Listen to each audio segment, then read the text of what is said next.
আপনি কি জানেন বিজ্ঞান অনুযায়ী আপনি ইতিমধ্যেই ভবিষ্যতে ট্রাভেল করছেন, কিন্তু সেটা এত ধীরে যে আপনি বুঝতেই পারছেন না। টাইম ট্রাভেল কি সম্ভব? টাইম ট্রাভেল মানে হলো সময়ের মধ্যে অতীত বা ভবিষ্যতে যাওয়া।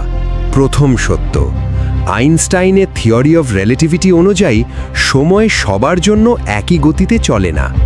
দ্বিতীয় সত্য, যদি কেউ লাইট স্পিডের কাছাকাছি গতিতে চলে তাহলে তার জন্য সময় ধীরে চলে যায়। তৃতীয় সত্য, এটা বাস্তবে প্রমাণিত, জিপিএস স্যাটেলাইটে টাইম কারেকশন করতে হয় এই কারণে। চতুর্থ সত্য, কিন্তু অতীতে যাওয়া বা ব্যাকওয়ার্ড টাইম ট্রাভেল এখনও থিওরিতে আছে, বাস্তবে সম্ভব হয়নি। পঞ্চম সত্য, ব্ল্যাক হোল বা ওয়ার্ম হোলের মাধ্যমে টাইম ট্রাভেল পসিবল হতে পারে, এটা এখনও হাইপোথেসিস। সবচেয়ে বড় সত্য, টাইম ট্রাভেল সায়েন্স অনুযায়ী আংশিকভাবে সত্যি, কিন্তু সিনেমার মতো মেশিন এখনও বাস্তবে নেই।